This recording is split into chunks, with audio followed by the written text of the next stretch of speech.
Bismillahirrahmanirrahim. Assalamu alaikum. Today we will be discussing major histocompatibility complex and graft rejection. So let's start. The learning objectives for today's lecture are to define major histocompatibility complex, what are its different types, to understand significance of major histocompatibility complex. Then we will learn about transplant rejection and their different types based on their onset and symptoms, and finally graft versus host disease. We now know that about antigens, that these antigens can induce immune response inside the body, and most of these antigens are the large protein molecules. There are two types of the antigens. One is the self and the other one is the non-self. The self antigens are usually present on the membrane of almost all cells of the human body and other vertebrate animals. They are known as the major histocompatibility antigens. These antigens are actually encoded by closely related genes, and these are called as the major histocompatibility complex. So these genes actually encode proteins which act as self antigens present on the surface of the cells, and these proteins are termed as the major histocompatibility antigens. These genes actually give the answer why rejection of the transplanted tissue happens. So when the tissue is transplanted from donor to recipient, the major histocompatibility antigens of the donor are perceived as foreign or non-self by the recipient. As a result, the immune system of the recipient will lead to destruction of the transplanted tissue. So the major histocompatibility complex is defined as a tightly linked cluster of genes whose products play an important role in intracellular recognition and discrimination between self and non-self. And the word histocompatibility is comprised of two words. Histo refers to tissue, and the compatibility, it refers to living together harmoniously or getting along. MHC, or the major histocompatibility proteins, are or genes. They are present on the chromosome number 6 in humans, and here they are known as the human leukocyte antigen or the HLA complex. The histocompatibility genes, they actually encode for two classes of proteins, and they are named as the MHC class 1, and the other one is known as the MHC class 2 proteins. The MHC class 1 are found on all nucleated cells, whereas the MHC class 2 are only expressed on the antigen presenting cells such as the macrophages, dendritic cells, and B cells. But because the genes coding for them are so variable in the population, two different individuals will have major differences in the antigens expressed on their cells, even siblings, unless of course they are identical twins. So when a surgeon, they do a tissue transplantation, the transplant is taken from one part of the body and then it is introduced into another part of the body of the same person. This is known as the autograft. And example is the skin, vein, or stem cells. The other term is the allograft. When a surgeon, they do a tissue transplantation, the transplant comes from a different person with different genes, and this is called as the allograft. If there are immune cells within that allograft, they will see the MHC proteins that coat every cell of the recipient's body as a foreign. In fact, that is why the transplantation donors are really carefully selected to make sure that they share as many same HLA genes with the host as possible. And in case of the Iso Graft, when the tissues are transplanted from a donor to genetically identical recipient, for example, in case of the identical twins, this is known as the Iso Graft. And in such cases, the immune response is usually not triggered. And in xenograft, the tissues or organs are transplanted from one species to another. For example, porcine heart valve transplants. So now coming towards the transplant rejection. The transplant rejection occurs when transplanted tissue is rejected by the recipient's immune system, And this can range from the hyperacute, acute to chronic, and finally graft versus host disease. For example, when a kidney is transplanted and the recipient's T cell, they start attacking the transplanted tissue. This means that the recipient's immune response, they will see the donor tissue as a foreign body, and thus they will reject it via their immune system. Now let's see what happens after transplantation. If this transplant is rejected within the minutes after surgery, then it is called the hyperacute rejection. Reason for this is the pre-existing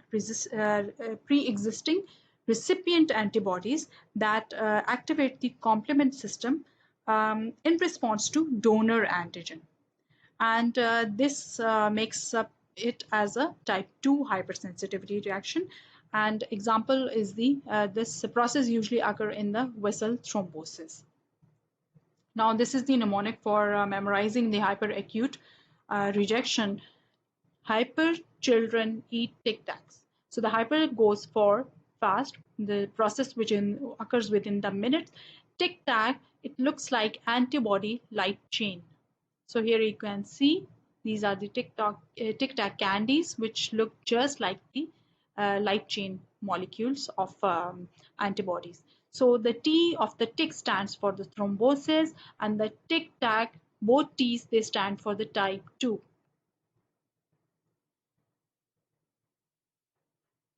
Now the acute rejection. The acute rejection, the onset will be within the weeks, and both the cellular as well as humoral immunity are involved. The CD8, CD4 cell are activated in response to donor MHC molecules, and this will give rise to type 4 hypersensitivity reaction. Antibodies will be formed, but after organ transplantation. And this whole process, this will result in vasculitis, and this process can be prevented with the use of immunosuppressants. Now this is the mnemonic for acute rejection, and this says that weak rotting teeth that require medication. So the words which are written in red, they actually point towards they are clue towards those features of the acute rejection. So weak points toward the weak. The rotting actually means that anything which is degenerating and undergoing necrosis. So this actually happens in vasculitis. That is why here we have used the word rotting for vasculitis. Teeth, the T of the teeth, it goes for T cells, that is cellular immunity, and medication, of course, for immunosuppressants. Now the chronic rejection. Onset here will be occurring within the months, and here the CD4 T cell, they will respond to the recipient's antigen presenting cells, that is the peptides from the donor. And here this makes up the both the type 2 and type 4 hypersensitivity.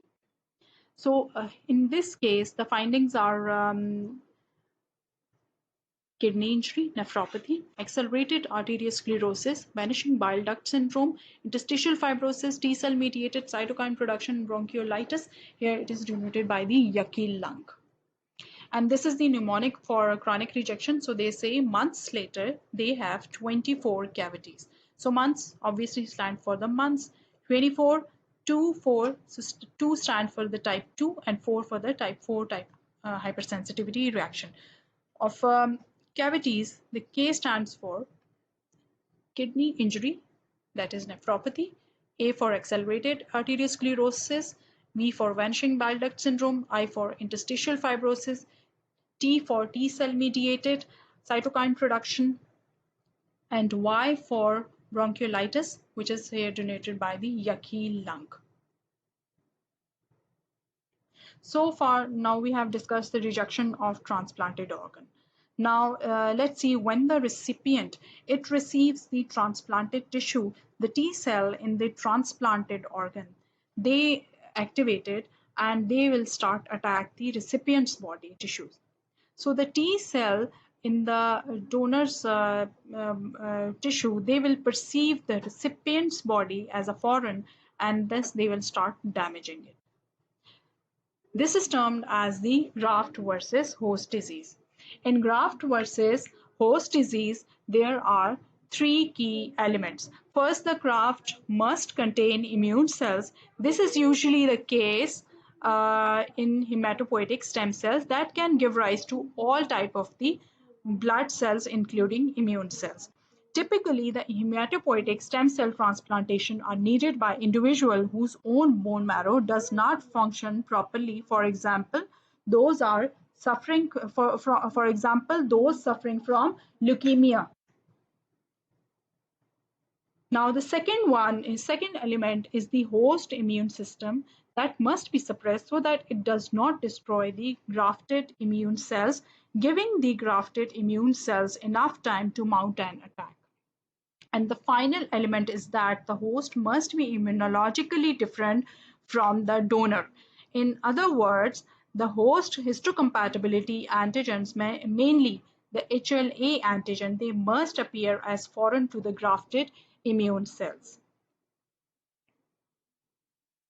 So shortly after transplantation, the host dendritic cell usually hang out in the various body tissue, like lining of the skin. From there, they might pick up antigens and they travel to the nearest lymph node, where they meet a lot of immune cells coming from the donor.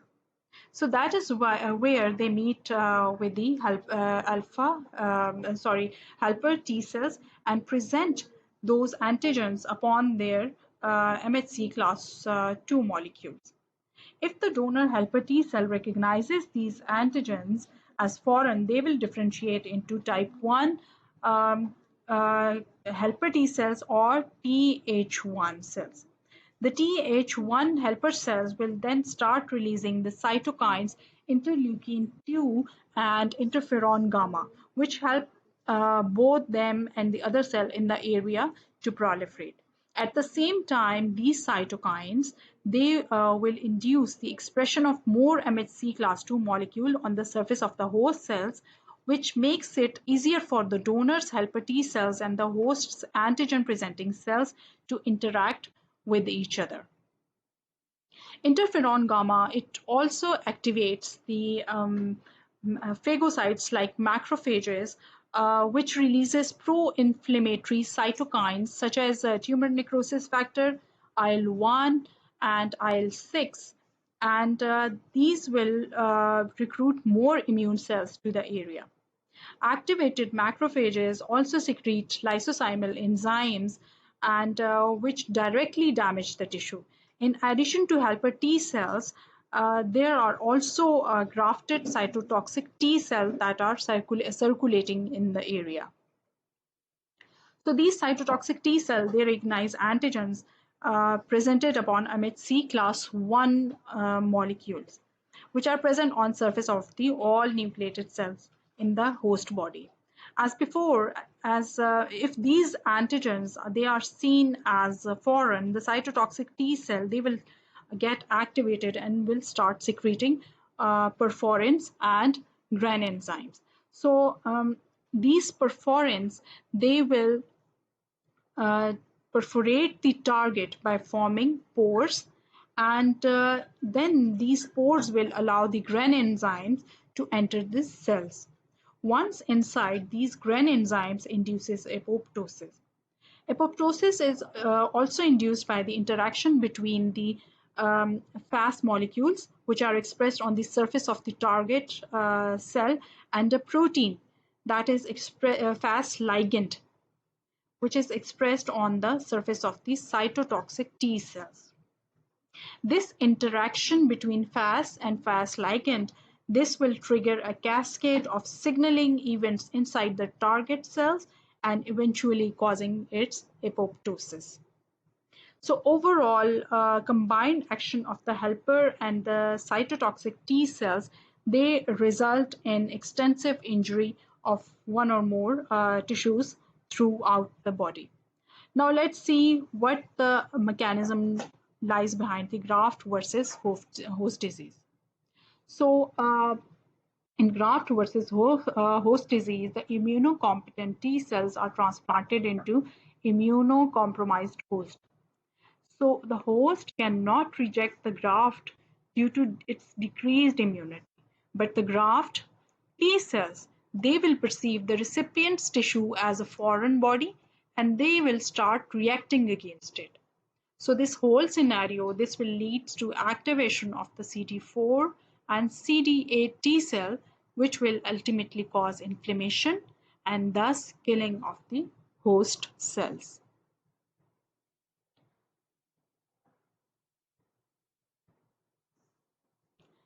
Now let's summarize this. So in case of the host graft versus host disease, the onset is not certain. And as a result of this reaction, type 4 hypersensitivity reaction will elicit. And the findings related to graft versus host disease include hepatosplenomegaly, jaundice, and maculopapular rash. So this is the mnemonic for graft versus host disease. So this says, you never know when their teeth will get big, yellow, and reshy. So never know, it stands for the time is unknown, uncertain time limit. So this shows that variable timeline. The here, teeth here shows or denotes the bone. And this is usually common in the bone marrow transplant. So here the teeth denotes the bone. Big here shows the hepatosplenomegaly. The megaly means all these organs, hepatospleen, they are bigger in size. So here the big it points towards the megaly. Yellow points towards the jaundice, and the rashy points towards the maculopapular rash. So this is the table uh, which will help you to memorize all these types of the transplant rejections that we just studied. Please go through this table. So it is the time, this is the pathophysiology, these are the findings related to each type, and these are the finally mnemonics. So you can memorize them as just as a story. So the hyper children, they eat tic tac, which leads to weak, rotting teeth that require medication. And months later, they have 24 cavities. So the conclusion is you never know when their teeth will get big, yellow, and rashy. Now, this is the mnemonic for the whole transplant rejection and graft versus host disease. Uh, I found it somewhere on the web videos, and I thought it would be good to share with you guys. So this is just like a story.